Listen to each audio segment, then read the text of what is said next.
The massive doors of Galactic Station Omega-9 slid open with a soft hiss, revealing a chamber so vast it could house 3 football stadiums. Ambassador Veltar adjusted his ceremonial robes nervously, his 4 blue arms trembling slightly as he gestured toward the reinforced barriers lining the walls. Behind each transparent wall, something moved in the shadows. "Welcome, honored delegates, to our most secure facility," Veltar announced, his voice echoing through the chamber. The translation devices worn by various alien species clicked and whirred as they processed his words. "What you see before you represents the galaxy's most dangerous collection of apex predators." A low rumble shook the floor as something massive struck one of the barriers. The assembled aliens instinctively stepped backward, their various forms of breathing becoming rapid and shallow. Veltar pointed toward the source of the sound with one of his trembling arms. "That is a shadow ripper from the Centauri system. In its natural habitat, it has eliminated over 200 research personnel across 4 different expeditions." The creature beside it. He gestured to another enclosure where something flickered in and out of existence. "Is a void stalker. It can phase through solid matter at will, making it virtually impossible to contain." The delegates murmured among themselves, their various languages creating a symphony of nervous chatter. Some species had never seen predators of this magnitude, while others recognized creatures that had driven their own civilizations to the brink of extinction. Each specimen requires 3 layers of force field technology operating at maximum capacity. Veltar continued, wiping perspiration from his scaled forehead. "Even our most experienced xenobiologists observe them only from maximum distance. Direct contact has proven universally fatal." As if summoned by his words, another thunderous crash echoed through the chamber. A creature the size of a small building pressed its massive claws against its containment field, its eyes glowing with pure malevolence. Several delegates gasped and moved even further away. "And that," Veltar whispered, "is why we maintain this facility. To study these beings from afar, hoping one day to understand what makes them so impossibly violent." The chamber's main entrance chimed, indicating new arrivals. Veltar checked his chronometer and nodded. "Ah, our final group has arrived. The representatives from the newly contacted species called humans." The doors opened again, and 3 figures walked calmly into the chamber. The first was a woman with dark hair pulled back in a simple ponytail, wearing practical clothing that looked designed for field work rather than diplomacy. Behind her walked 2 others, a man and a woman, both carrying equipment cases and appearing completely relaxed. But it was the 4th member of their group that caused every alien in the chamber to freeze in terror. Padding silently beside the lead, human was a creature unlike anything in their containment systems, yet somehow more terrifying for its freedom. It stood nearly as tall as the woman's waist, with powerful muscles visible beneath thick black fur. Its yellow eyes swept the chamber with obvious intelligence, and when it opened its mouth to pant, rows of sharp white teeth were clearly visible. "Security alert," Veltar screeched into his communicator, his voice cracking with panic. "The humans have been compromised. That predator has somehow taken them captive." The woman looked up at him with genuine confusion. "Predator? What predator?" "That beast beside you." Veltar pointed with all 4 arms simultaneously. "How did it capture you? Are you under some form of mind control? Security teams are en route." The woman glanced down at her companion and actually smiled. "Oh, you mean Buddy? He's not my captor. He's my partner." Partner. The word hit the assembled delegates like a physical blow. Several of the smaller species actually fainted, while others began backing toward the exits. The concept was so alien, so impossible, that their universal translators struggled to find equivalent terms. "That's impossible," whispered the hegemony's chief xenobiologist, a spider-like creature whose 8 eyes were all focused on the scene before him. "No species in recorded galactic history has ever formed cooperative partnerships with apex predators. The biological imperatives simply don't allow for it." The human woman reached down and placed her hand on the creature's head. To everyone's amazement, instead of tearing her arm off, the beast leaned into her touch with what could only be described as affection. "Buddy, sit," she said calmly. The predator immediately lowered its haunches to the floor, its tail wagging against the metal surface with rhythmic thumps that echoed through the now silent chamber. Good boy. Now shake hands with the ambassador. What happened next would be discussed in xenobiological circles for decades to come. The creature, this apex predator that by all scientific understanding should have been driven by nothing but hunger and violence, lifted one of its front paws toward the trembling ambassador. Veltar stared at the extended paw as if it were a loaded weapon. The chamber remained absolutely silent except for the hum of containment fields and the creature's gentle panting. Even the specimens in their cages seemed to have gone quiet, as if sensing that something unprecedented was occurring. "This is Dr. Ji-Won Kim," the woman said, introducing herself as if nothing unusual had happened. "These are my colleagues, Dr. Minho Park and researcher Hana Lee. And this is Buddy, my research partner for the past 6 years." The implications hit the assembled aliens like a shockwave. 6 years. These humans had been living and working alongside an apex predator for 6 years, not as captives but as partners. "I think," Dr. Kim said with a gentle smile, "we need to have a very long conversation about what you think you know about predators." The argument had been raging for 3 solid days in the station's main council chamber. Alien delegates from dozens of worlds sat around the massive circular table, their voices rising and falling in heated debate. Some species clicked their mandibles angrily, others flashed warning colors across their skin, and a few simply sat in stunned silence. "It's impossible," declared Commander Zexhai, his reptilian features twisted in disbelief. "What we witnessed was some form of elaborate deception. Humans must possess advanced mind control technology that we haven't detected yet." Dr. Ji-Won Kim sat calmly at one end of the table, Buddy lying peacefully at her feet. The dog occasionally lifted his head when the voices grew too loud, but otherwise seemed completely unbothered by the chaos around him. This only made the aliens more nervous. "Perhaps the creature is drugged," suggested Dr. Vel 9, a crystalline being whose body chimed softly when she spoke. "Some form of chemical suppression of its natural predatory instincts. We've run every scan possible," Ambassador Veltar replied, his forearms gesturing frantically. "No drugs, no technology, no sign of any form of control mechanism. Yet somehow, this apex predator behaves as if it's been domesticated." The word domesticated sent another wave of shocked murmurs through the assembly. The concept simply didn't exist in galactic civilization. Predators were studied from a distance, contained behind barriers, or eliminated when they posed a threat. The idea of living alongside them was beyond comprehension. Dr. Minho Park leaned forward in his chair. "You keep calling Buddy an apex predator, but you've never actually observed his behavior. You're making assumptions based on his physical characteristics. Those teeth, those claws, that muscular build." Commander Zexhai's voice rose to nearly a shout. "Every biological indicator screams dangerous predator.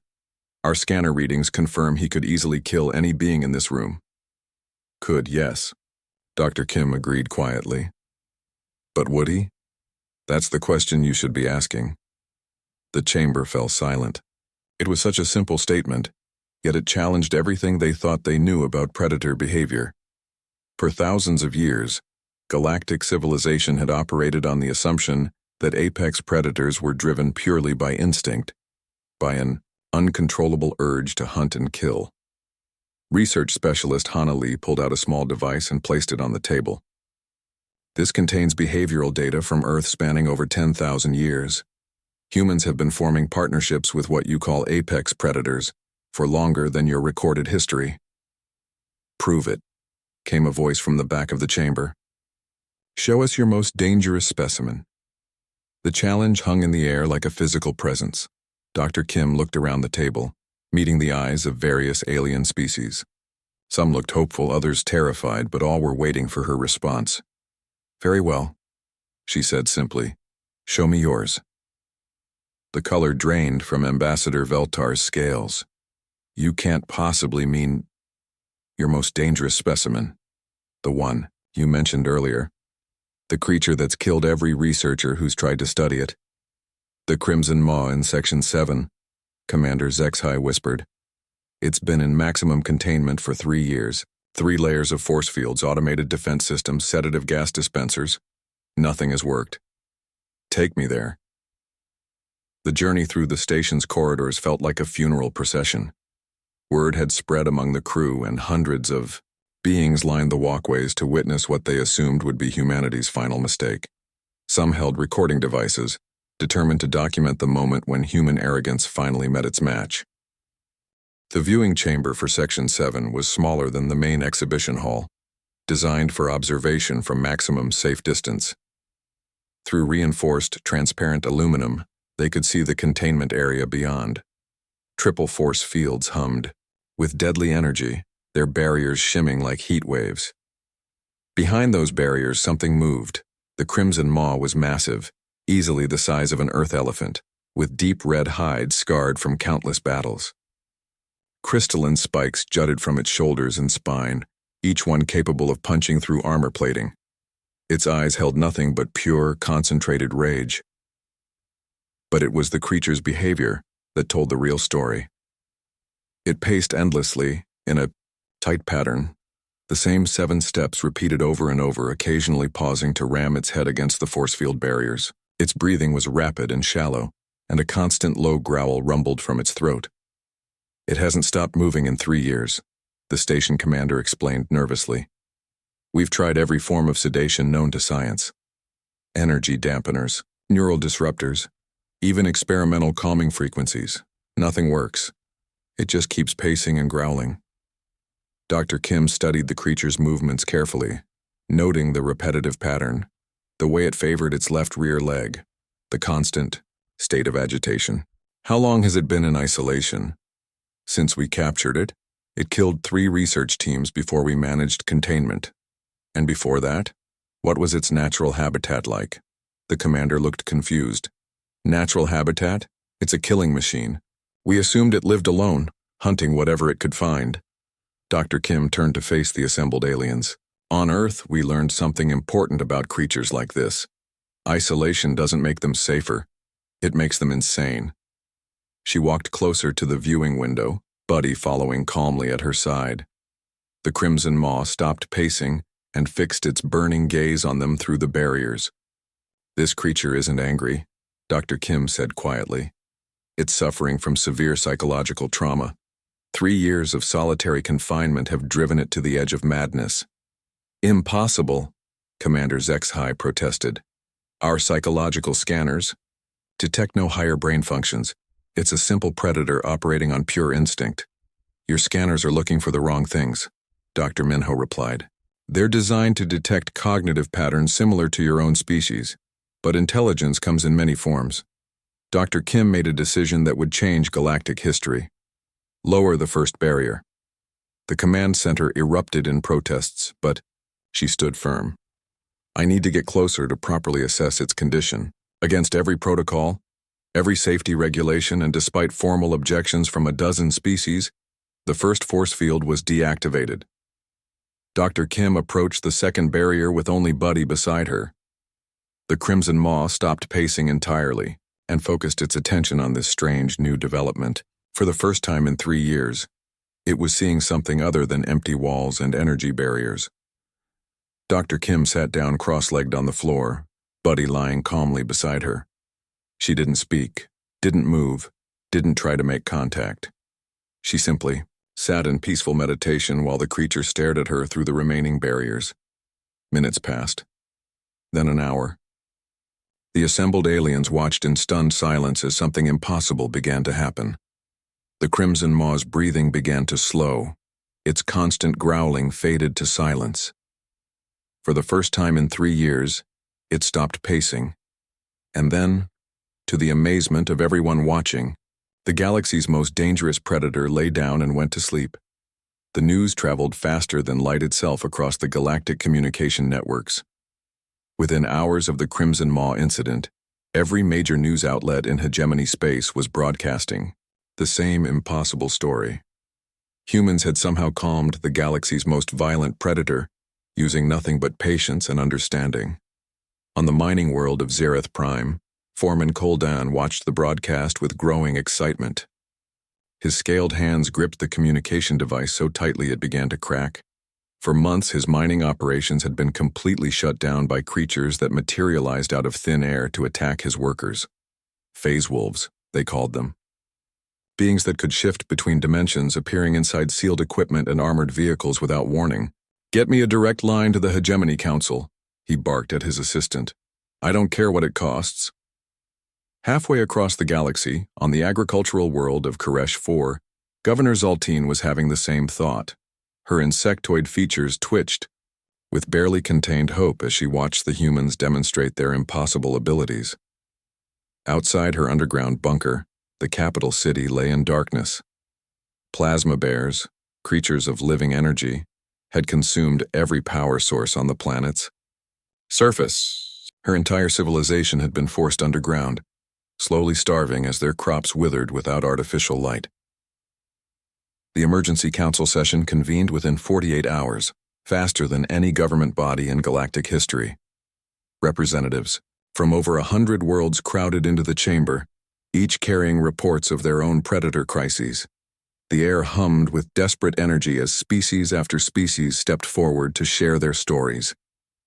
"The Void Stalkers of Arcturus 7 have made an entire star system uninhabitable," announced Captain Velthon, his metallic voice echoing through the chamber. "They phase through our ship hulls as if they were made of air. 17 colonies have been abandoned."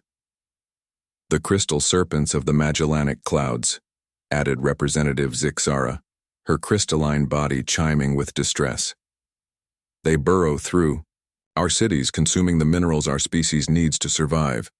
We've lost 3 major population centers." Story after story poured forth, the flame dancers of Beta Centauri that turned entire forests to ash, the ice wraiths of the Outer Rim that froze water supplies solid, the Thunderbirds of Vega 9 whose electromagnetic pulses destroyed all technology within 100 kilometers. Each species had tried the same solutions: military force, containment fields, orbital bombardment, planetary evacuation. Nothing worked. The predators were too powerful, too alien, too impossible to understand or control. Ambassador Veltar stood at the center of the chaos, his 4 arms raised for silence. When the chamber finally quieted, his voice carried across the vast space. With new authority, "We have spent millennia believing that apex predators were our natural enemies," he said slowly. "The humans have shown us that perhaps we were wrong."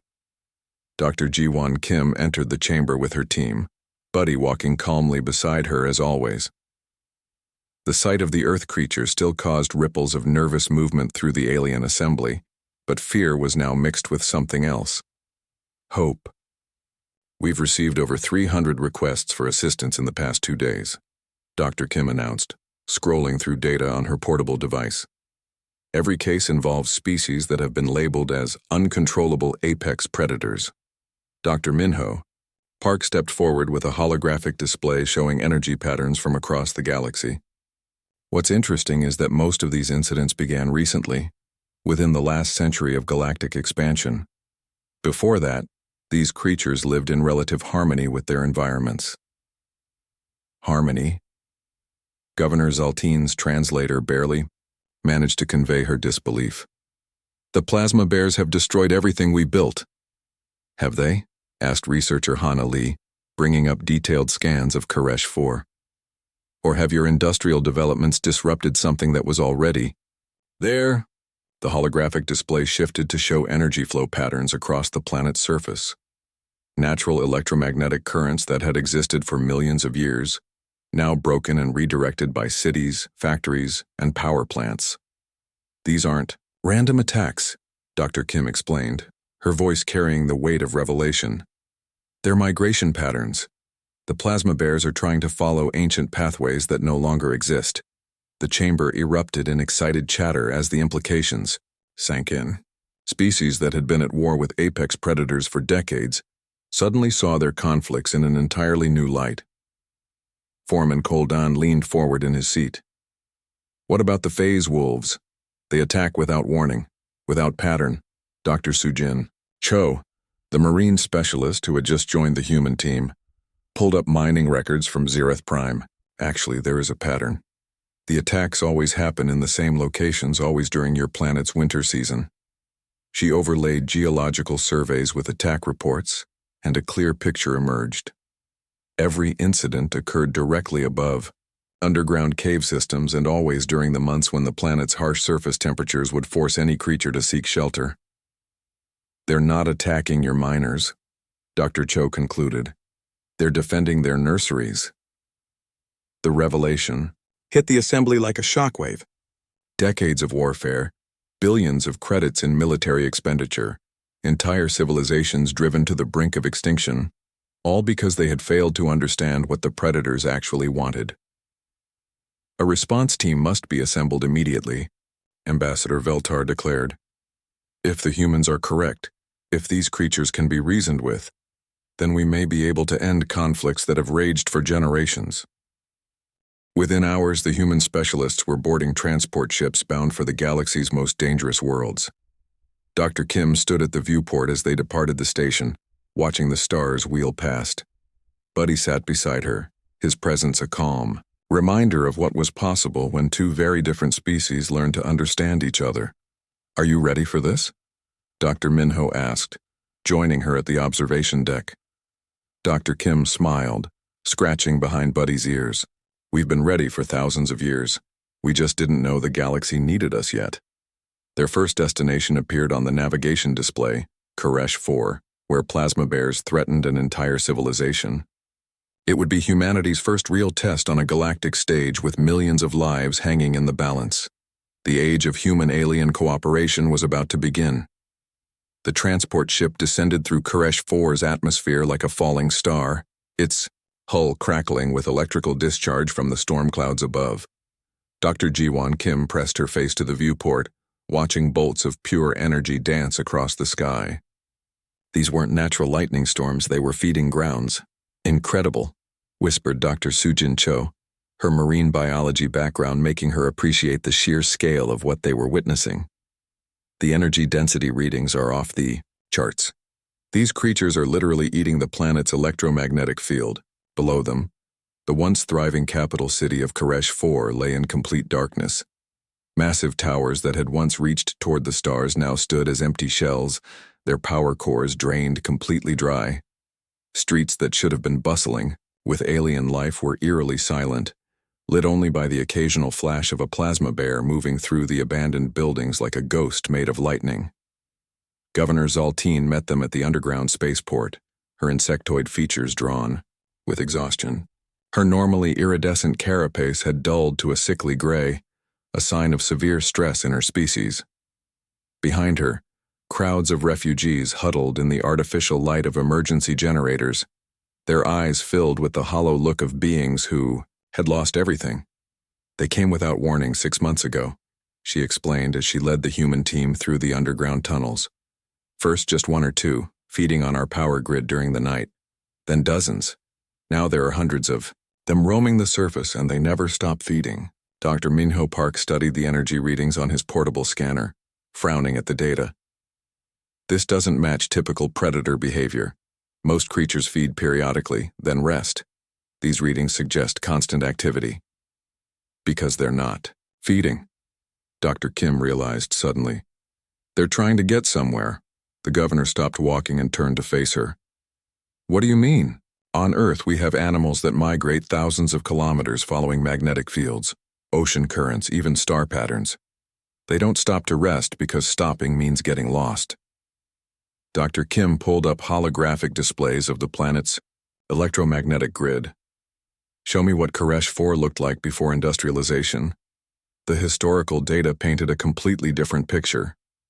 Ancient energy currents had flowed across the planet's surface in elegant sweeping patterns, like rivers of pure electricity connecting the polar regions to the equatorial energy fields. It was a natural highway system that had existed for millions of years, but modern civilization had built right on top of it.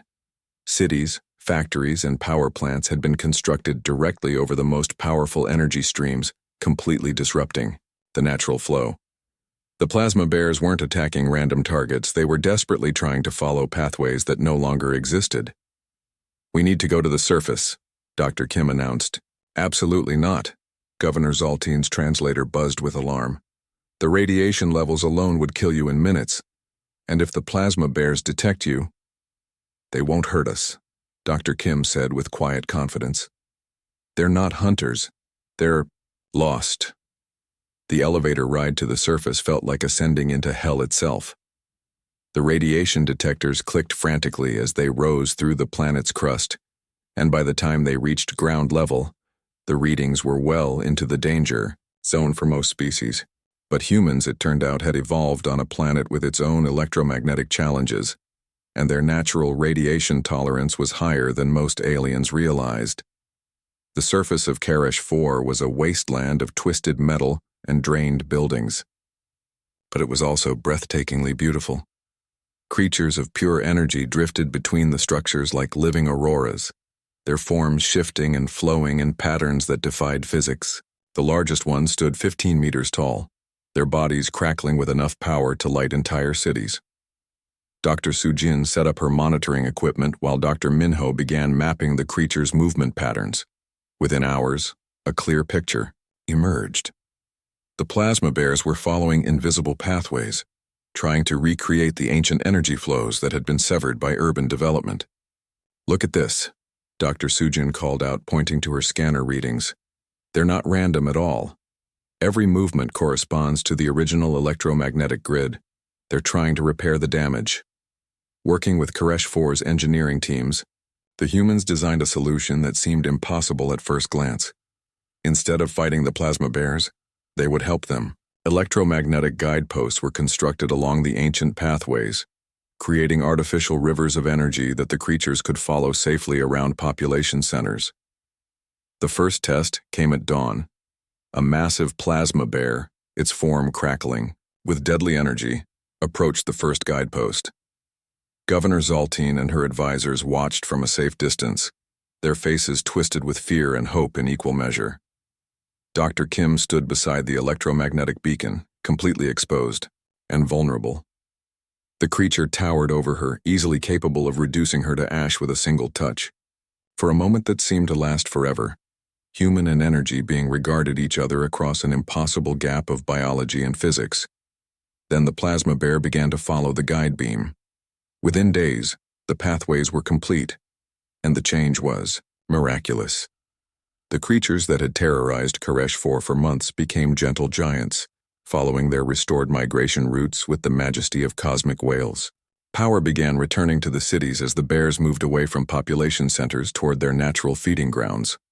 But the real test came 3 weeks later, when the human team arrived at Zareth Prime. The mining world was a fortress under siege. Automated defense systems fired constantly at targets that appeared and disappeared without warning. Phase wolves materialized inside sealed bunkers, their ethereal forms immune to conventional weapons. The miners had been forced to abandon entire complexes, leaving billions of credits worth of equipment to these ghostly predators. Foreman Koldan met them at the heavily fortified command center, his reptilian features scarred from multiple attacks. "They come from nowhere," he explained, his voice hoarse with exhaustion. "Our sensors detect nothing, then suddenly they're inside our equipment, tearing everything apart." Dr. Yuna Kang, the veterinarian who had joined the team, examined tissue, samples from previous encounters. Her findings shocked everyone. "These aren't aggressive pack hunters," she announced. "The genetic markers indicate they're nursing mothers." Underground scans confirmed her suspicions. Directly beneath the mining operations, extensive cave systems housed hundreds of phase wolf dens, each containing newborn cubs too young to phase between dimensions. Every attack had been a desperate mother trying to protect her babies from what she perceived as a massive invasion of her territory. "We relocate the mining sites," Dr. Kim suggested. "Impossible." Foreman Koldan's voice cracked with frustration. "Those locations contain our richest ore deposits. We've invested everything in those operations." Tracker Kyung Park, who had joined the team for her expertise in territorial behavior, studied the wolfpack dynamics for days before proposing a revolutionary solution. "What if we don't relocate the mining? What if we employ the wolves instead?" The Chiar idea seemed insane until she explained the benefits. Phase-shifting abilities would be invaluable for detecting structural weaknesses in underground tunnels. The wolves could scout dangerous areas without risk, phase through collapsed passages to rescue trapped miners, and their fierce protective instincts would make them perfect guardians for human workers. The first partnership test took place in a controlled environment. A young phase wolf mother, initially terrified and aggressive, gradually learned to trust the human miners who brought food and medical care for her cubs. Within weeks, she was leading them through collapsed sections of tunnel that would have taken days to clear conventionally. News of these successes spread across the galaxy like wildfire, carried by traders, diplomats, and news networks to every corner of civilized space. The impossible had become routine. Humans weren't just surviving encounters with apex predators, they were turning them into partners. The age of cooperation had truly begun. 1 year after the first impossible demonstration at Station Omega-9, the Grand Assembly Hall of the Hegemony Council had been transformed into something that would have been unthinkable just months before. Where once sterile meeting chambers had hosted debates about containing dangerous predators, now a remarkable sight greeted visitors from across the galaxy.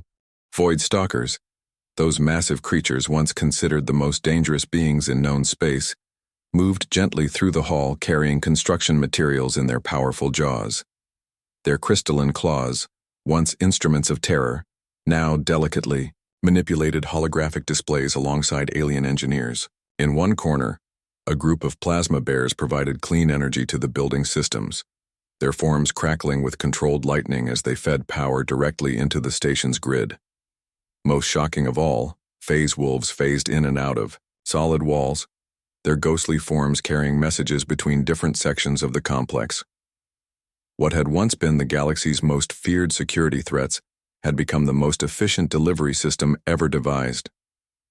Ambassador Veltar stood at the center of it all, his forearms spread wide as he addressed the largest gathering in hegemony history. Representatives from over 500 worlds filled the massive chamber, their various forms creating a tapestry of galactic diversity that had never been seen before. When we first encountered humans, Veltar began, his voice carrying easily through the chamber's advanced acoustics, we believed they had been enslaved by apex predators. We mobilized security forces. We prepared for a rescue mission. He paused, allowing a ripple of laughter to flow through the assembly. We could not have been more spectacularly wrong. The holographic displays around the chamber showed images from across the galaxy. On Koresh 4, plasma bears danced through the sky along their restored migration routes, their energy feeding the planet's power grid more efficiently than any artificial system. On Zereth Prime, phase wolves worked alongside miners, their ability to scout dangerous areas having prevented dozens of cave-ins and saved countless lives. But the images went far beyond those first success stories. On Vega 7, Thunderbirds that had once destroyed all electronic equipment now served as living communication relays, their natural electromagnetic abilities allowing instantaneous communication across vast distances. The ice wraiths of the Outer Rim systems had become partners in terraforming projects, their ability to control temperature making previously uninhabitable worlds suitable for colonization. Dr. Jiwon Kim took the podium, and the chamber fell silent. Buddy, now showing gray in his muzzle but still faithful at her side, settled comfortably beside the speaking platform. The sight of the Earth creature no longer caused panic, but rather a sense of wonder at what was possible. The secret isn't magic, Dr. Kim began, her voice warm and conversational despite addressing millions of beings across the galaxy. It isn't advanced technology or mind control. It's something much simpler and much more profound. She gestured to the holographic displays showing human-predator partnerships from dozens of worlds. On Earth, humanity didn't survive by being the strongest or the fastest. We survived by learning to understand the creatures around us, not as enemies to be defeated, but as fellow beings trying to live their lives. Dr. Sujin Cho joined her. At the podium, her marine expertise having proven invaluable on aquatic worlds where sea-dwelling predators had been terrorizing coastal populations. Every creature we've encountered had reasons for their behavior. Territory protection, migration needs, parental instincts, or simple confusion caused by environmental changes. When we addressed those needs instead of fighting them, cooperation became natural. The assembly stirred with excitement as she brought up case studies from the past year. The crystal serpents that had been devouring cities weren't attacking civilization. They were trying to reach mineral deposits that had been buried under urban development, following feeding patterns established over millions of years. Once alternative pathways were created, they became valuable partners in geological surveys, their ability to sense mineral deposits revolutionizing mining operations across 17 star systems. Dr. Minho Park stepped forward with perhaps the most remarkable revelation of all. We've discovered that what you call apex predators aren't actually the most dangerous creatures in their ecosystems. They're often the most intelligent, the most adaptable, and the most capable of forming complex relationships. He brought up comparative intelligence studies that had shaken the scientific community. The Void Stalkers, for instance, possessed problem-solving abilities that rivaled many spacefaring species. Their apparent aggression in captivity had been the result of severe psychological trauma from isolation, not natural bloodthirstiness. Every species we've worked with has shown remarkable capacity for cooperation, once their basic needs were understood and respected, Dr. Park continued. The galaxy's most feared predators often make the most loyal partners because they're intelligent enough to recognize genuine friendship when it's offered. The practical results spoke for themselves. Cargo ships escorted by domesticated void stalkers reported 0 piracy incidents, the massive creature's reputation alone being enough to deter attacks. Mining operations protected by phase wolf packs had eliminated industrial accidents almost entirely. Agricultural worlds where plasma bears maintained the energy grid had achieved unprecedented crop yields. But perhaps most importantly, the psychological impact on galactic civilization had been profound. Species that had lived in fear of apex predators for millennia were discovering that the universe was far less hostile than they had believed. Governor Zaltine of Karish IV took the stage to share her world's transformation. 6 months ago, my people lived underground like frightened insects, convinced that the surface belonged to monsters. Today, our children play in parks where plasma bears dance overhead like living rainbows. They've gone from symbols of terror to guardians of our world. The most moving testimony came from Foreman Koldan of Zareth Prime. The scarred miner, once bitter and exhausted from constant warfare with phase wolves, now worked daily alongside the creatures that had once terrorized his crews. They saved my life last week, he admitted, his tough exterior cracking with emotion. Cave-in Sector 7, my wolf partner Luna, phased through the rubble and guided the rescue team to my location. The creature I once tried to kill with every weapon I could find is the reason I'm standing here today. As the testimonies continued, a pattern emerged that excited xenopsychologists throughout the galaxy. The partnerships weren't one-sided arrangements where humans tamed wild beasts. They were genuine collaborations where both species benefited and grew. The Void Stalkers working in construction had developed new building techniques that incorporated their natural phasing abilities. The plasma bears had learned to modulate their energy output with precision that amazed electrical engineers. The phase wolves had begun teaching their cubs to work alongside humans, creating a generation of creatures that saw cooperation as natural as breathing. Dr. Kim returned to the podium for her closing remarks, and the chamber fell silent once again. What we've learned this past year isn't just about predators and prey, she said. It's about fear and understanding. For too long, the galaxy operated on the assumption that different meant dangerous, that powerful meant hostile. She looked around the vast chamber, meeting the eyes of representatives from hundreds of different species. Humans learned long ago that our greatest strength wasn't our ability to dominate other creatures, but our ability to form bonds with them. We discovered that the most fearsome predator could become the most faithful friend, but only if we approached them with respect, rather than weapons. The formal announcement came as no surprise to anyone present. The Galactic Council voted unanimously to establish the Interspecies Cooperative Relations Institute, with humans serving as the primary instructors and coordinators. The first campus would be built on Station Omega 9, where the impossible had first become possible. As the assembly broke up and representatives began planning return journeys to their home worlds, a remarkable scene played out in the chamber's central area.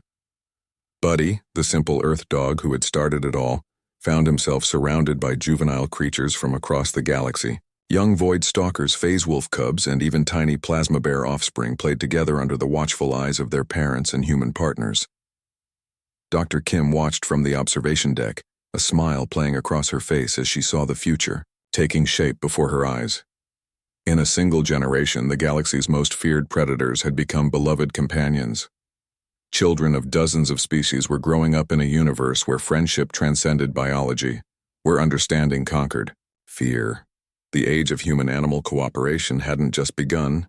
It had transformed the galaxy forever, proving that the universe's greatest truth was simpler than anyone had imagined. Every creature, no matter how fearsome, was just looking for a place to belong.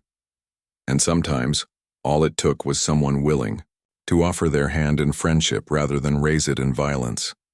As Buddy played with his interstellar friends, tail wagging with pure joy, the future of galactic civilization looked brighter than it ever had before.